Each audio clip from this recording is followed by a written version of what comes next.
Hello everyone, welcome to my YouTube channel. तो आज की इस वीडियो में हम हमारा मेडाइवल का पार्ट है, इसे आगे कंटिन्यू करेंगे। लास्ट का जो लेक्चर था उसमें हमने हमारे जो टॉपिक था that was the new topic, the Gahadavalas of Kannauj. इसको हमने देखा था, इसके बारे में पढ़ा। द इम्पोर्टेंट किंग्स को यहाँ पर हमने डिस्कस किया। जो हमने किंग डिस्कस किए थे वो थे हमारे चंद्रदेव, गोविंद चंद्र। ये दो हमारे इम्पोर्टेंट किंग्स थे which are very prominent and belong to the Gahadavala dynasty. इस डायनेसिटी से बिलोंग करते थे, हमने इनके बारे में जाना था। आज नेक्स्ट जो प्रोमिनियंट किंग है वो belongs to the Gahadavala dynasty of Kannauj, तो इन्हें आगे कंटिन्यू करेंगे। तो चलिए स्टार्ट करते हैं with this video of Gahadavalas of Kannauj. तो आज जो हमारे इम्पोर्टेंट किंग हैं वो हैं हमारे विजय चंद्र।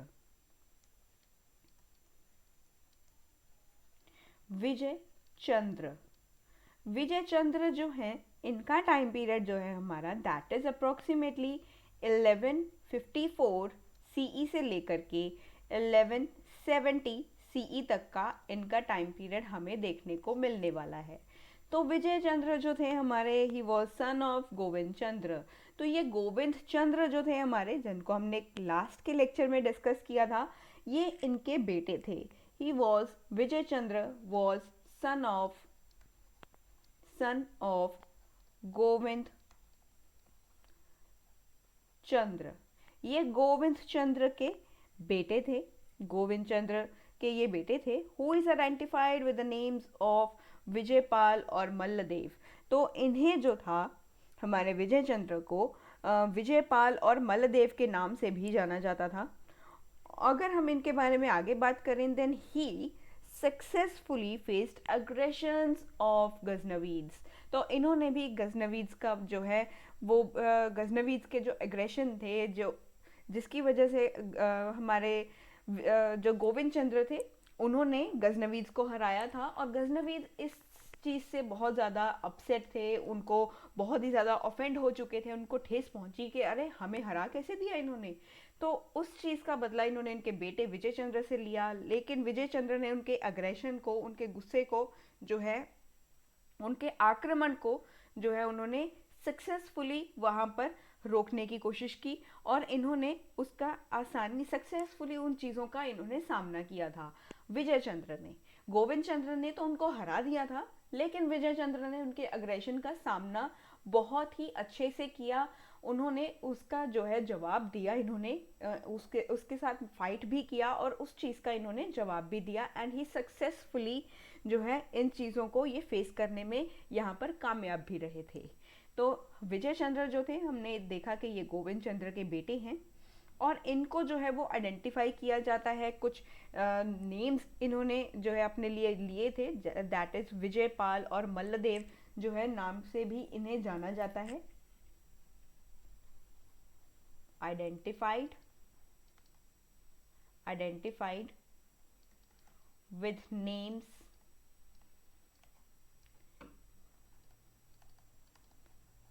विजयपाल और मल्लदेव के नाम से भी इन्हें जाना जाता है। विजय चंद्र को जो है विजयपाल और मल्लदेव के नाम से भी इन्हें जाना जाता है। और इन्होंने गजनवीज का जो है वो सक्सेसफुली, बहुत अच्छे से उनके एग्रेशन का इन्होंने सामना भी किया था। आगे अगर हम बात करें इनके राइन के दौरान, हमारे विजय चंद्र के जो है शासनकाल के दौरान ही जो दिल्ली था वो एक जो है इनको इन्होंने लॉस्ट कर दिया, वो खो दिया। इनके हाथों से वो दिल्ली जो थी वो छीन ली गई थी, वो छूट गई थी। वो इनके राज्य में, अब इनके राज्य का हिस्सा नहीं रह गई थी। दिल्ली जो थी, दे लॉस्ट द दिल्ली। विजय चंद्र के राइन के दौरान ही हुआ जब इन्होंने दिल्ली को खो दिया किसी वजह से। During his reign they lost Delhi.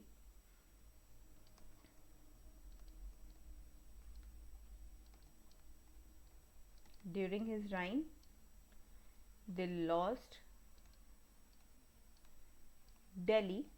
और आगे अगर हम बात करें, देन जो हमारे तोमर रूलर्स जो थे, इस वजह से इन्होंने एज ए इनको अपना रिकॉग्नाइज करना, विजय चंद्र को जो है इनकी सोवरेनिटी को, इनकी जो प्रभुता थी, इनको जो है वो इनको कंसीडर करना, इनको रिकॉग्नाइज करना इन्होंने बंद कर दिया तोमर्स ने, क्योंकि विजय चंद्र जो थे इनके अंडर ही छोटे छोटे जो राज्य थे जैसे कि हमारे तोमर्स, वो इन्हीं के अंडर आ रहे थे। तो विजय चंद्र के अंडर ही छोटे छोटे राज्य जो तोमर्स वगैरह थे हमारे, वो इन्हीं के अंडर थे। लेकिन तोमर्स ने इसी वजह से कि इन्होंने दिल्ली को खो दिया और इसी वजह से ये ऑफेंड हो गए, तोमर्स ने इनको एक जो है रिकॉग्नाइज करना ही बंद कर दिया कि हम इनकी प्रभुता को नहीं मान रहे हैं, we will not recognise him as the sovereign power. तो इन्होंने तोमर्स ने इनको एज अ रिकॉग्नाइज करना, विजय चंद्र को जो है रिकॉग्नाइज करना एज अ सोवरेन, तो इनको मना कर दिया, that they stopped recognising Vijay Chandra as sovereign, तो एज देयर सोवरेन, क्योंकि ये इन्हीं के अंडर आ रहे थे। तोमर्स हमारे विजय चंद्र के अंडर आ रहे थे, एक मेन हेड बैठा है। जैसे कि अगर हम बात करें, यहाँ पर एग्जांपल देती हूँ कि ये हमारे विजय चंद्र बैठे हैं, इनके अंडर कुछ छोटे छोटे राज्य आएंगे, कुछ छोटे छोटे राज्य जो थे वो इनके अंडर आ रहे थे, जो इनके लिए यहाँ पर काम कर रहे थे। ये कुछ छोटे छोटे किंगडम्स हैं जो हमारे विजय चंद्र के अंडर आ रहे थे, उनमें से एक थे हमारे, for example these are the Tomars, I will write T here. तो ये हमारे तोमर्स थे, इन्होंने एज हमारे विजय चंद्र को एक सोवरेन पावर के तौर पर यहाँ पर रिकॉग्नाइज करना बंद कर दिया। इन्होंने कहा कि इनसे नाता ही तोड़ लो, इनसे जो है इनकी तरफ देखना बंद कर दो, इनको जो है as a sovereign power consider करना बंद कर दो। तो इन्होंने इनको एज अ सोवरेन, खुद का एक जो प्रभुता थी इनकी, उसको जो है यहाँ पर देखना इन्होंने बंद कर दिया था। तो आगे अगर हम बात करें दिल्ली खो देने के बाद क्या हुआ, जो हमारे तोमर्स थे, तोमर्स जो थे स्टॉप्ड रिकॉग्नाइजिंग विजय चंद्र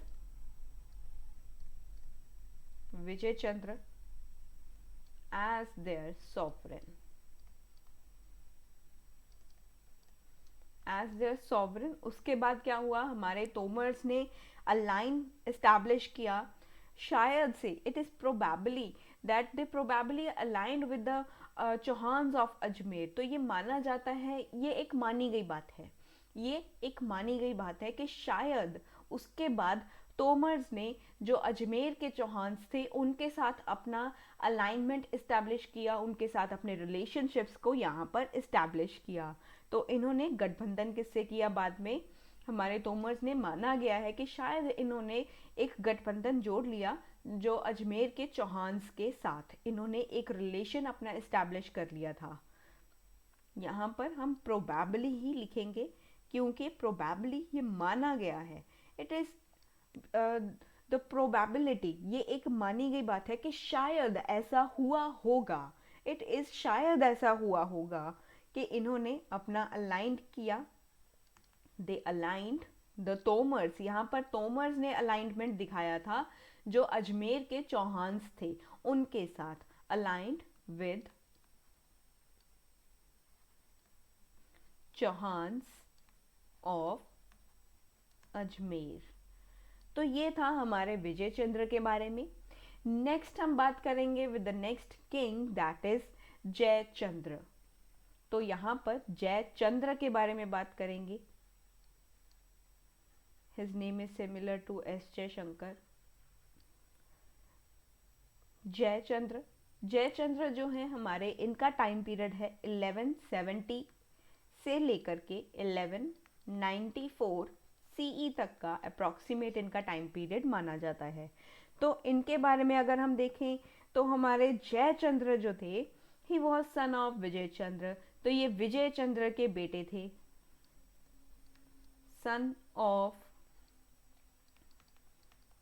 विजय चंद्र, ये विजय चंद्र के बेटे थे। और ये last and the greater ruler थे हमारे, जो गढ़वाला डायनेसिटी से आते थे, ये लास्ट रूलर थे, last and great king who belong to the Gahadavala dynasty. तो इस डायनेसिटी के सबसे आखिरी और सबसे ग्रेटेस्ट किंग हमारे जयचंद्र ही थे। तो जयचंद्र के टाइम पर क्या हुआ, ड्यूरिंग हिज राइन, जो चौहान्स थे अजमेर के, इनके टाइम के दौरान क्या हुआ, जो हमारे चौहान्स हैं, चौहान्स थे हमारे अजमेर के, अजमेर के चौहान्स ने पृथ्वीराज चौहान के नेतृत्व में, इनके नेतृत्व में क्या किया, दिल्ली को इन्होंने जो है वो छीन लिया था, उसके ऊपर कब्जा कर लिया था अजमेर के चौहानों ने। और साथ के साथ अजमेर के चौहानों ने किसी के इन्फ्लुएंस में आकर के, किसी के जो है आपके प्रभाव में आ रहे हो, आप किसी के नेतृत्व में कोई काम कर रहे हो। अगर आज कोई इंसान चोरी कर रहा है, किसी चीज़ के ऊपर कब्जा करने की कोशिश कर रहा है, वो किसी ना किसी के बेसिस के ऊपर करेगा, उसके पास अपने पावर नहीं होगी, अगर वो किसी के कहने पे करेगा तभी वो चीज़ वहाँ पर पॉसिबल हो सकती है। जैसे कि अगर हम कहें कि भी उसने उस जगह पर कब्जा कर लिया, कोई ना कोई तो बैक एंड के ऊपर इस तरह की पावर वर्क कर रही है जो उसे ये सब करने के लिए जो है प्रोत्साहित कर रही है, वो किसी के नेतृत्व में ये कांड करेगा। ऐसा ही नहीं है भी बिना वजह वो ये चीज़ें करने लगेगा। अगर किसी के नेतृत्व के अंडर कोई कार्य किया जा रहा है तो वो उसके अंडर रहकर ही वो कार्य करेगा, किसी अन्य व्यक्ति का पीछे ना हाथ होगा ही होगा। अगर किसी ने चोरी की है तो उसके पीछे, जैसे हम कहते हैं ना कि उसके पीछे कोई वजह होगी, वजह के साथ साथ उसके बैक एंड के ऊपर भी कोई ना कोई जो है पर्सन वर्क कर रहा होगा, कोई ऐसा शार्प माइंड बैठा होगा जो ये सब कांड करवा रहा है उससे। अगर कोई कांड कर रहा है, चोरी कर रहा है, किसी के जो है प्रॉपर्टी के ऊपर आकर के वो कब्जा कर रहा है, तो वो कब्जा भी किसी के जो है कहने पर ही करेगा, वो किसी के कहने पर करेगा, किसी के नेतृत्व में करेगा। तो हमारे चौहान्स जो थे अजमेर के, जो चौहान्स थे फ्रॉम अजमेर, उन्होंने पृथ्वीराज चौहान के नेतृत्व में दिल्ली के ऊपर कब्जा किया था। तो इन्होंने किसके इन्फ्लुएंस में आके किया था, अंडर हमारे पृथ्वीराज चौहान के अंडर, इनके नेतृत्व के अंडर इन्होंने जो है इन्होंने दिल्ली के ऊपर अपना कब्जा कर लिया था, दिल्ली को एनेक्स कर लिया था, दिल्ली के ऊपर अपना कब्जा जमा लिया। कुछ हमारे लेजेंड्स हैं, कुछ राइटर्स इस तरह की चीज़ें लिखते हैं कि जो हमारे पृथ्वीराज थे, यहाँ पर एक छोटी सी स्टोरी है, that is a romantic story. बहुत सारे लोगों को अपने एक्स के बारे में याद आएगा यहाँ पर, या अपने प्रेजेंट चल रहे रिलेशनशिप्स को आप यहाँ पर मेमोराइज करोगे। तो इन भावनाओं में बह मत जाना, अपने रिलेशनशिप्स वाले जो भावनाएं हैं, गर्लफ्रेंड बॉयफ्रेंड वाली भावनाएं हैं, उनमें बह मत जाना। ये सब चीज़ें सिर्फ एक छलावा होती हैं तुम्हें गुमराह करने के लिए, तुम्हें जो है अपनी स्टडी से डिस्ट्रैक्ट करने के लिए ये सब चीज़ें होती हैं। तो इन सब चीज़ों से बच कर रहें, सतर्क रहें और अपना पढ़ाई पर ध्यान लगाते रहें। इन सब चीज़ों में कुछ नहीं रखा बेटा, सिर्फ पढ़ाई पर ध्यान दो। लबासना जा कर के तुम्हें अपना लाइफ पार्टनर मिल ही जाएगा, तो वहाँ पर जाकर देखना तो हर चीज़ तुम्हें अच्छी लगेगी। अभी के लिए इन सब चीज़ों से दूरी बनाए रखें, सतर्क रहें, सावधान रहें। तो क्राइम पेट्रोल चीज़ों को भी ध्यान में रखें, क्योंकि इस तरह की चीज़ें अक्सर घटती ही रहती हैं। आप समझदार हो, अच्छे एग्ज़ाम की प्रिपरेशन कर रहे हो, तो ये सब चीज़ें शायद मुझे समझाने की ज़रूरत नहीं है। लेकिन हमारे जो लेजेंड्स हैं वो यहाँ पर क्या लिखते हैं, ये एक स्टोरी जो है यहाँ पर पहले समझिए, समझने की कोशिश कीजिए, उसके बाद हम इसके जो है यहाँ पर मैं आपको राइटिंग में बता दूंगी। तो सबसे पहले एक स्टोरी आती है, एक बड़ी रोमांटिक सी ये स्टोरी है। जो हमारे पृथ्वीराज थे, पृथ्वीराज जो थे हमारे, ही लव्ड संयुक्ता। एक संयुक्ता नाम की एक लड़की है जिससे पृथ्वीराज को प्यार हो जाता है। He loved her so much. दोनों जो हैं एक दूसरे से बहुत प्यार करते हैं, एक प्रेम संबंध में बंधे हुए हैं। और संयुक्ता जो है हमारे जयचंद्र की बेटी हैं। जयचंद्र की बेटी का नाम है संयुक्ता। संयुक्ता जो है वो पृथ्वीराज को जो है एकदम से प्यार करने लग जाती हैं, उन्हें अपना दिल दे बैठती हैं। And she lost her senses. यहाँ पर वो अपने सेंसेस खो बैठती हैं, क्योंकि प्यार आपके सेंसेस को नुकसान पहुँचाता है। तो अपने सेंसेस में रह कर के ही प्यार जो है अपनी स्टडी कीजिए, यूपीएससी से प्यार कीजिए, लोगों से नहीं। तो after opposition from her father, इनके फादर जो थे वो नहीं चाहते थे कि इन दोनों का रिलेशनशिप हो, ये दोनों एक दूसरे से प्यार करें या एक दूसरे से ये शादी भी करें या कुछ भी। ये इनके रिलेशनशिप से कुछ बिल्कुल भी खुश नहीं थे। जयचंद्र जो थे, कोई फादर अपनी बेटी के रिलेशन से खुश कैसे हो सकता है? तो ये भी एक फादर हैं जयचंद्र। वो नहीं चाहते कि उनकी बेटी का किसी के साथ लव अफेयर हो पृथ्वीराज के साथ। यहाँ पर क्योंकि ये जो थे हमारे पृथ्वीराज जो थे, ये इनके साथ नहीं चाहते थे, पृथ्वीराज के साथ तो बिल्कुल भी नहीं चाहते थे। तो पृथ्वीराज का इन्होंने विरोध किया था। जयचंद्र की जो बेटी थी उनके साथ इनका लव अफेयर चला, लेकिन जयचंद्र की बेटी का था, लेकिन जयचंद्र जो थे वो इनके प्यार को नहीं मानते थे।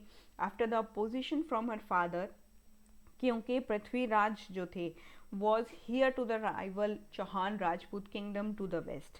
तो ये जो है चौहान राजपूत जो थे हमारे, ये उनके एक उत्तराधिकारी थे अगर हम इनकी बात करें। क्योंकि पृथ्वीराज जो थे वो वेस्ट में जो एक विरोधी चौहान्स थे, इनके इनके जो राइवल्स जो थे हमारे जयचंद्र के राइवल्स थे। चौहान्स जो थे वो इनके राइवल्स थे, लेकिन ये उनके साथ बिल्कुल भी इनका तालमेल अच्छा नहीं था, रिलेशंस अच्छे नहीं थे। ये राइवल से आते थे, एकदम से एनिमी थे, दुश्मन थे ये इनके। दुश्मन से अगर आपकी बेटी को प्यार हो रहा है तो ये देखने की और ख़तरनाक बात है। एक पिता के लिए ये बहुत ही बड़ा खतरा है, क्योंकि वो उसकी बेटी को नुकसान भी पहुंचा सकता है। तो यहाँ पर ये अपने जो है पिता का कर्तव्य निभाते हुए नजर आ रहे हैं हमें। पृथ्वीराज से इनका रिलेशन अच्छा नहीं था, क्योंकि ये राइवल राजपूत के ये उत्तराधिकारी थे। तो ये नहीं चाहते थे, उनके वारिस थे, उनके उत्तराधिकारी थे, तो ये नहीं चाहते थे कि ये इनका रिलेशनशिप चले या ये दोनों एक दूसरे से प्यार करें। लेकिन फिर भी हमारी संयुक्ता क्या करती हैं, वो इनके साथ भाग जाएंगी, पृथ्वीराज के साथ वो भाग जाती हैं कि हमारे पिता हमारे प्यार को नहीं समझ पाएंगे। वो ही है ना, वो बात हो गई यहाँ पे कि अब्बा नहीं मानेंगे। इनके अब्बा नहीं माने तो इन्होंने जो है एक खतरनाक रास्ता अपनाया, वो भी भागने का। पृथ्वीराज के साथ वो भाग जाती हैं। उसके बाद क्या होता है कि इन दोनों के किंगडम्स के बीच में जो राइवल्स चौहान थे और हमारे जयचंद्र जो थे, इन दोनों के बीच में जो है वो टेंशन्स और ज़्यादा इंक्रीज हो जाती हैं। जो मतभेद थे वो और ज़्यादा हो जाते हैं, एकदम से विचार टकराव और ज़्यादा बढ़ने लग जाते हैं। फिर हमारे जयचंद्र क्या करते हैं, जयचंद्र जो है हमारे they sought help from Muslims of the north. इन्होंने नॉर्थ के जो मुस्लिम्स थे उनसे जो है यहाँ पर मदद मांगी, ताकि ये जो हैं चौहान्स जो थे हमारे अजमेर और दिल्ली के जो चौहान्स थे उनको यहाँ से निकाल देने की वो चाहते थे कि इनको यहाँ से निकाल दिया जाए। हमारे चौहान्स जो थे इनसे जो है मदद मांगते हैं। उसके ये जो है यहाँ पर चीज़ें फिर चलती हैं। ये एक स्टोरी थी of Prithviraj Chauhan that he has love affair with the daughter of Jayachandra, that is Samyukta. तो यहाँ पर बेसिकली एक छोटी सी ये स्टोरी है।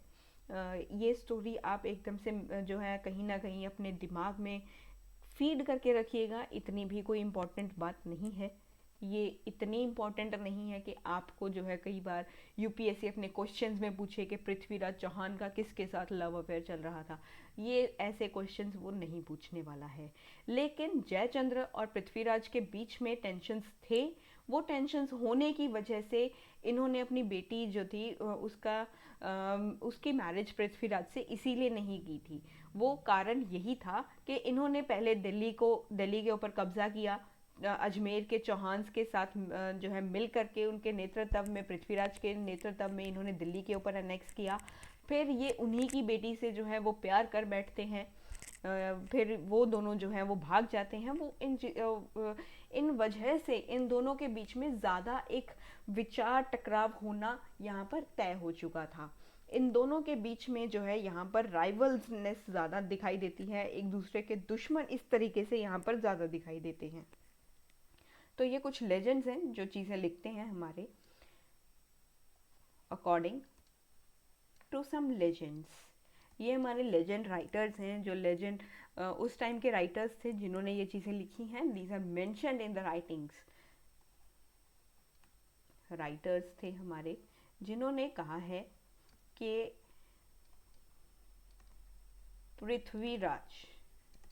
पृथ्वीराज का जो है वो यहाँ पर अफेयर था हमारी संयुक्ता के साथ। This is the sign of love affair. Okay, तो यहाँ पर संयुक्ता जो थी, she was daughter of Jaichandra. ये जयचंद्र की बेटी थी और जयचंद्र इनके रिलेशन के बिल्कुल ही अपोजिट थे, वो नहीं चाहते थे और ये जो है इनके साथ भाग जाती हैं। क्यों? फिर उसके बाद जो है हमारे ये इसीलिए नहीं चाहते थे क्योंकि पृथ्वीराज जो थे हमारे पृथ्वीराज चौहान, ये चौहान राजपूत किंगडम के उत्तराधिकारी थे जो इनके दुश्मन थे, जो जयचंद्र के राइवल्स थे, इनकी एनिमीज से आते थे। इसी वजह से ये इनके रिलेशनशिप को बिल्कुल भी जो है वो परमिशन नहीं देते थे कि आप इनसे ही विवाह कर लीजिए या शादी कर लीजिए या कुछ भी इस तरह के रिलेशन ये इनसे इस्टेब्लिश करना ही नहीं चाहते थे। तो उसके बाद क्या हुआ, जब ये दोनों जो हैं वो एलोप हो जाते हैं, दे एलोप्ड, तो उसके बाद इन दोनों के बीच में पृथ्वीराज और जयचंद्र, इनके बीच में जो है यहाँ पर जो डिसेंशंस हैं, इनके विचारों में जो है यहाँ पर डिफरेंसेस थे, वो यहाँ पर इंक्रीज होना स्टार्ट हो जाते हैं। डिसेंशंस आ जाते हैं यहाँ पर, जिसकी वजह से जो है इन दोनों के बीच में राइवलनेस और ज़्यादा हमें इंक्रीज होता हुआ दिखाई देता है। आगे अगर हम बात करें तो ये एक छोटा सा जो पॉइंट था जो मैंने यहाँ पर आपको बताया है। उसके बाद हमारे जयशंकर जो हैं वो मुस्लिम से हेल्प लेते हैं to invade the Chauhans of Ajmer and Delhi, ताकि इनको जो है वो इन्वेड कर सके यहाँ से। उसके बाद यहाँ पर हम जयचंद्र को ही आगे बात करेंगे, जयचंद्र के बारे में। जयचंद्र जो हैं, he suffered a defeat at the hands of king Lakshman सेना ऑफ बंगाल। इनका जो है यहाँ पर बैटल होता है बंगाल के जो राजा हैं लक्ष्मण सेना, उनके साथ इनका जो है एक युद्ध होता है जिसमें जयचंद्र हार जाते हैं। he had to suffer a defeat at the hands of the king of Bengal, that is Lakshman सेना। तो यहाँ पर suffered defeat, यहाँ पर इनका डिफीट होता है किंग ऑफ बंगाल जो है हमारे लक्ष्मण सेना जो थे वो बंगाल के राजा थे और इनको जयचंद्र को ये हरा देते हैं एक बैटल में। After the fall of Delhi around 1194 the city of Kannauj was attacked by Mohammad of Ghori. तो यहाँ पर अगर हम बात करें तो यहाँ पर दिल्ली जो थी, दिल्ली एकदम से इसका डाउनफॉल आ जाता है हमारी दिल्ली को यहाँ पर डाउनफॉल का सामना करना पड़ता है। आफ्टर फॉल ऑफ दिल्ली, जब दिल्ली इतनी पावर में नहीं रहती है, दिल्ली एकदम से जो है पावर से नीचे गिर जाती है, तो इनका यहाँ पर क्या होता है, दिल्ली का जो पतन हो जाता है ये होता है लगभग 1194 सीई के अराउंड। 1194 सीई के अराउंड हमारी दिल्ली इतनी पावरफुल नहीं रहती है, दिल्ली के अंदर इतनी पावर नहीं है कि वो किसी भी चीज़ का सामना कर पाए। तो यहाँ पर क्या होता है, जो सिटी है हमारी कन्नौज के जो शहर है इसके ऊपर आक्रमण होता है। जो मोहम्मद गोरी जो हैं वो यहाँ पर आक्रमण करते हैं। 1194 सीई के अराउंड क्या होता है, सिटी ऑफ कन्नौज के ऊपर आक्रमण किया जाता है, सिटी ऑफ कन्नौज के ऊपर अटैक किया जाता है bye Mohammad Ghori. Mohammad Ghori city of Kannauj, Kannauj के शहर के ऊपर अटैक कर देते हैं। तो ये था एक पार्ट जो हमने यहाँ पर डिस्कस किया। आगे अगर हम बात करें, it is believe that the Jayachandra, sorry it's not Jaishankar, I am really sorry, Jayachandra जो थे यहाँ पर इनको एक और बार यहाँ पर डिफीट का सामना करना पड़ता है इन द बैटल ऑफ चनावर। एक चनावर का यहाँ पर युद्ध होता है। चनावर का एक जयचंद्र जो हैं हमारे, इन्होंने एक बैटल को फाइट किया, दैट इज बैटल ऑफ चनावर। चनावर का एक युद्ध होता है। यहाँ पर क्या होता है, हमारे जयचंद्र को यहाँ पर इस बैटल में हार का सामना करना पड़ता है, गॉट डिफीटेड। यहाँ पर ये हार जाते हैं इस युद्ध में, बैटल ऑफ चनावर में ये हार जाते हैं। उसके बाद ये हार को इतना बर्दाश्त नहीं कर पाते कि ये जो है वो गंगा में जो है यहाँ पर अपने आप गंगा में डूब जाते हैं उसके बाद, and subsequently ड्राउन्ड in the Ganga. उसके बाद हमारे जयचंद्र जो हैं वो गंगा में डूब जाते हैं। गंगा में ये हार का सामना नहीं कर पाते, क्योंकि भैया इतना पावरफुल होने के बाद आप किसी बैटल में आप हार रहे हो, इतने पावरफुल किंग होकर के, देन यू गॉट अशेम्ड। आपको जो है अपने ऊपर शर्म आनी महसूस हो जाती है कि अरे मैं इतना पावरफुल था, मैं इतना अच्छा राजा हूँ, एकदम से ग्रेट पर्सन हूँ मैं, फिर भी मुझे हार का सामना करना पड़ा, ये कैसे हो सकता है, मैं हार गया, मुझे इस युद्ध में हार का सामना करना पड़ा। Then it is very shameful of myself that I won't performed well in this battle.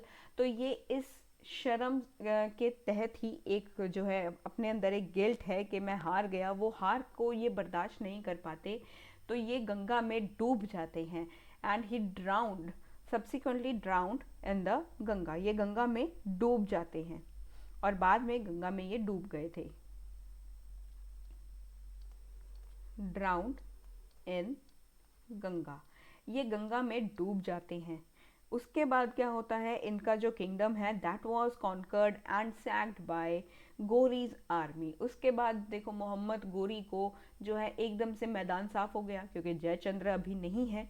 Jayachandra के जाने के बाद मोहम्मद गोरी को एकदम से खुली छूट मिल जाती है कि अभी जो है आप यहाँ पर जो है अपना कब्जा कर लो, इनके राज्य के ऊपर ये कब्जा कर लेते हैं और साथ के साथ उसे लूट भी लेते हैं, उसके साथ साथ ये लूट भी लेते हैं। आगे अगर हम यहाँ पर आई विल मेंशन दैट इनका जो किंगडम था, हिज किंगडम जो था उसे जो है वो कॉन्कर कर लिया जाता है, इसे कॉन्कर कर लिया जाता है और सैक्ट कर लिया जाता है। सैक्ट का मतलब ही होता है कि इसने लूट लिया था, इसके ऊपर कब्जा किया और लूट लिया। किसने? गोरी ने, गोरी की आर्मी ने।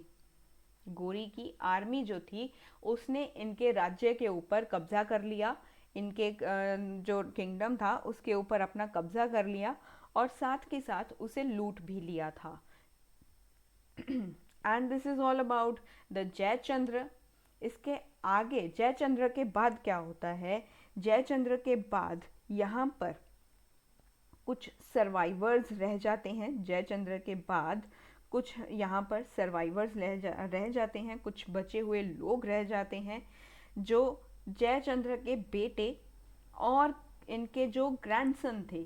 जयचंद्र के जो बेटे होंगे और जयचंद्र के जो ग्रैंडसन होंगे जिनका नाम है सियाजी, इनके नेतृत्व के अंडर कुछ लोग जो सर्वाइवर्स रह जाते हैं, कुछ लोग इस तरह के रह जाते हैं जो सरवाइव कर रहे हैं, कहीं ना कहीं जो है छिप करके बैठे थे, सर्वाइवर्स थे।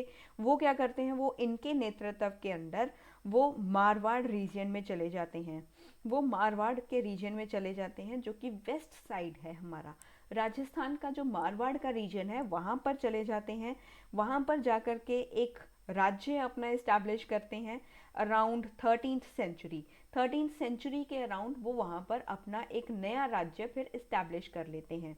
वहाँ पर तो क्योंकि एक जो गोरी था उसने उस किंगडम के ऊपर कब्जा भी कर लिया और उसके बाद उसे लूट भी लिया। लेकिन फिर भी वहाँ पर कुछ लोग इस तरह के रह गए, कुछ सर्वाइवर्स रह गए, कुछ लोग बच गए। वो जो हैं जयचंद्र के बेटे और उनके जो ग्रैंडसन है सियाजी, इनके नेतृत्व के अंडर वो मारवाड़ रीजन में आ जाते हैं। वहाँ से बच बचाकर कहीं ना कहीं से वो मारवाड़ रीजन है जो हमारा राजस्थान का, उस दिशा की ओर, वेस्ट दिशा की ओर जो है, पश्चिम दिशा की ओर वो चले जाते हैं उनके नेतृत्व के अंडर। वहाँ पर एक नया राज्य यहाँ पर इस्टेब्लिश करते हैं 13th सेंचुरी के अराउंड, अर्ली 13th सेंचुरी के अराउंड। और वहाँ पर एक राठौड़ क्लैन को यहाँ पर इस्टेब्लिश किया जाता है and they founded the Rathore clan यहाँ पर, जो कि रूल करता है in the state of Marwar और जोधपुर। मारवाड़ और जोधपुर के एरिया में ये लोग अपना राज्य, एक नया राठौड़ क्लैन यहाँ पर इस्टेब्लिश करते हैं। तो यहाँ पर आगे मैं लिखूंगी आफ्टर जयचंद्र, ये जयचंद्र के बाद हैं। कुछ सर्वाइवर्स थे। सर्वाइवर्स ये वो लोग थे जो बच गए, कहीं ना कहीं छिप करके बैठे थे, वो लोग बच गए थे। हमारे वहाँ पर जो गोरी आया था उन लोगों से, गोरी की आर्मी से ये लोग बच गए, भगवान की दया से ये लोग बच गए थे। तो इन्होंने जो है ये जयचंद्र के बेटे और इनके ग्रैंडसन के नेतृत्व के अंडर ये मारवाड़ रीजन की तरफ शिफ्ट होना स्टार्ट कर देते हैं, उस तरफ जाना स्टार्ट कर देते हैं कि हम इस जगह को खाली ही कर देंगे, हम यहाँ पर नहीं रहने वाले हैं। And led by Jaichandra son and grandson, जिसका नाम है सियाजी। सियाजी के नेतृत्व में ये सब चीज़ें होती हैं। ये लोग कहाँ चले जाते हैं? Fled west to Marwar region. Marwar region जो है ना, ये एक डेजर्टेड रीजन है। ये यहाँ पर तुम्हें रेगिस्तान ज़्यादा दिखाई देगा, ये एक रेगिस्तानी क्षेत्र है हमारा। डेजर्ट है यहाँ पर, डेजर्ट, ये खाने वाला डेजर्ट नहीं है जो आप डिनर के बाद कुछ मीठा हो जाए वाली बात नहीं है। ये रेगिस्तान वाला रीजन है।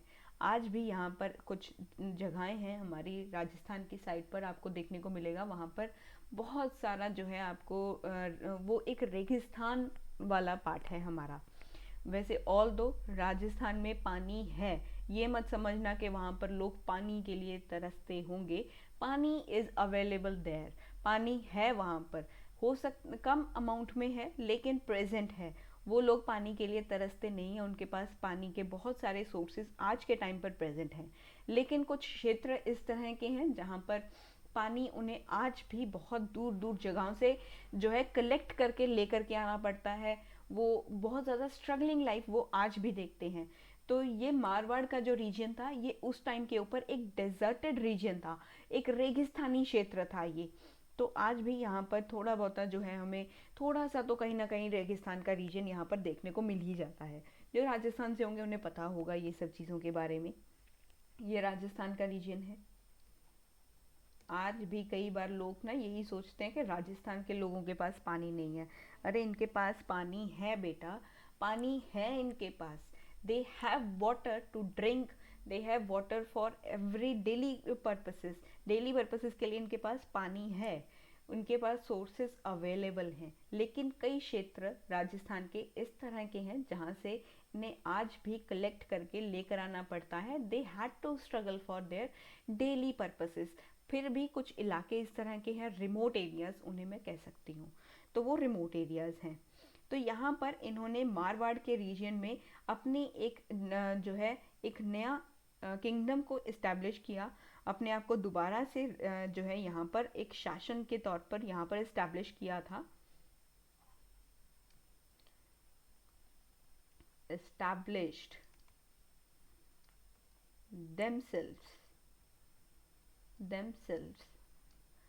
Early 13th century, early 13th century के अराउंड इन्होंने अपने आप को यहाँ पर इस्टेब्लिश किया था। आगे अगर हम यहाँ पर बात करें तो इन्होंने यहाँ पर एक नया डायनेस्टी जो थी, नया राठौड़ क्लैन जो था, उसकी स्थापना की थी?